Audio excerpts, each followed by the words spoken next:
start 10 and I Mhm. see 9 guys that are clearly above the replaceable category for you in terms of production, Yep. but not a 10th. Interesting is last year when I was trying to move Burrow, Yeah.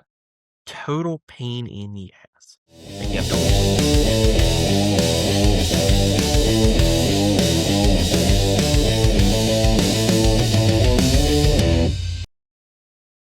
Alrighty, welcome back to the desk. Welcome back, baby. Today we are going to do another roster review of yours Yes. truly in one of our dynasty leagues here, which Yeah, this I is the like league to, both of us play in. yeah, yep.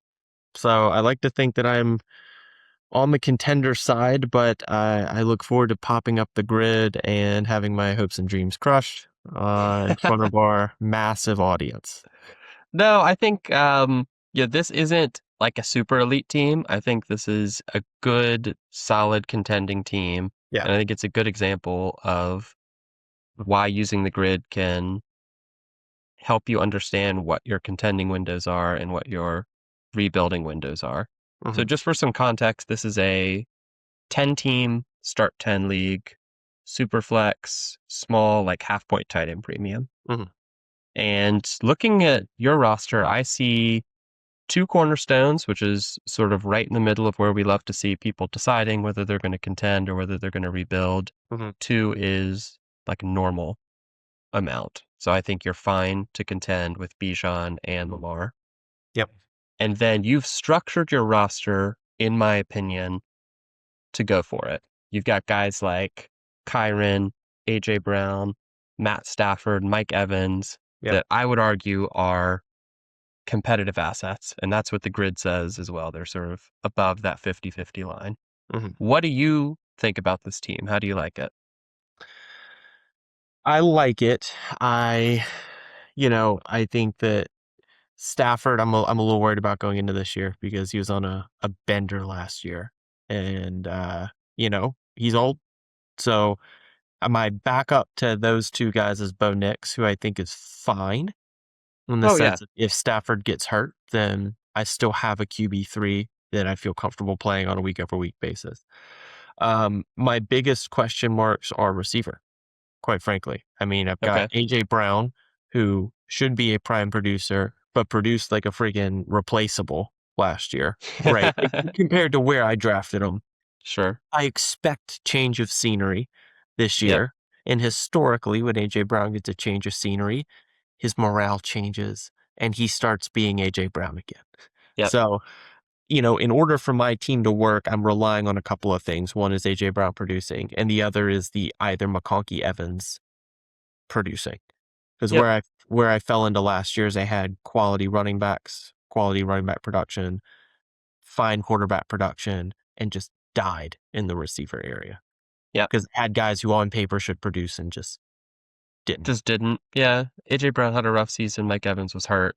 Yeah. And like you said in one of our previous videos, Mhm. you didn't have Lad for most of the season. Yep. Um, you were rolling with Joe Burrow, who was also injured.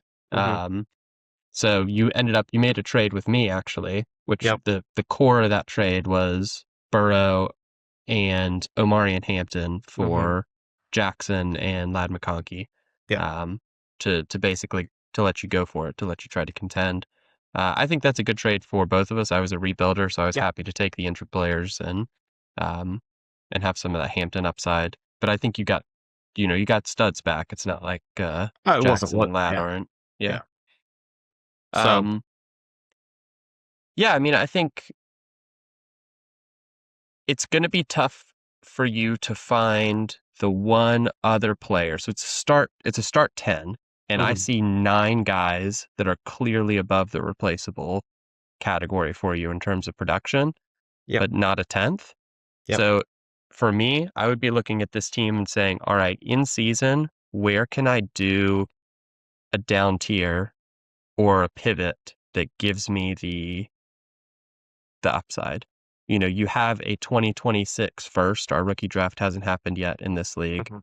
You could try to package that with somebody and get another veteran, another starter. I'm thinking like a Josh Jacobs type player or Mhm. something like that. to give you a little more scoring upside. You don't have a 2027 first, so I think you should go for it. You got the value to go for it. Um, Maybe there's a Bo Nix pivot over. Mhm. I think especially in a 10-team league, you'll be able to find a Cam Ward, a Jacoby Brissett, a Daniel Jones, something in that neighborhood to fill in as a quarterback too if a desperate situation arose where Lamar went down or Stafford had a back injury or whatever. Mhm. Mhm. But if you could find a team that could really benefit from one of those more up and coming quarterbacks, and you could basically do a swap with one of your Rashid Shaheed type players, two for Right. two, and get an upgrade at the wide receiver or Or running running back back. position Mhm. that could go in a flex spot. I think that that could maybe help your scoring upside. But even with the roster just as it sits, you're in the 95th percentile for anticipated scoring in 2026. So to me, that is absolutely within striking distance where you should be going for it. Yeah. No, I agree. I think it's gonna be some sort of movement during the year to try to get one additional, either borderline prime or high anchor position just to try to make a run.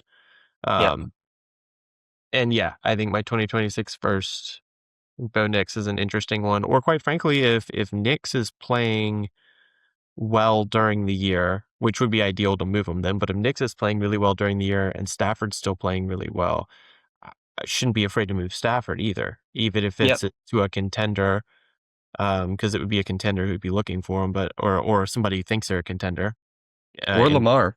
Go yeah, from Lamar to CeeDee Lamb and right, and roll with roll those with it two. like that. Yeah, it's also true. The other option is Loveland. I know Loveland's a your guy. You love him. Mhm, Um, but I think he's on the ascendant trajectory, not the prime producer trajectory. So if mhm. you wanted to have a Jawan Johnson, a Chigakonkwo, a David Njoku as your starting tight end, I think you've got Kelsey somewhere I on mean, this I have bench as Kelsey well. too, who's Yeah. coming back for one more year and who was fine. I Yep. mean, still one of the top producing tight ends last year, and everybody was like, "Damn, the dude's falling off a cliff," compared to what he had been doing. Yeah, but if it's a top Yep. 10 producing tight end.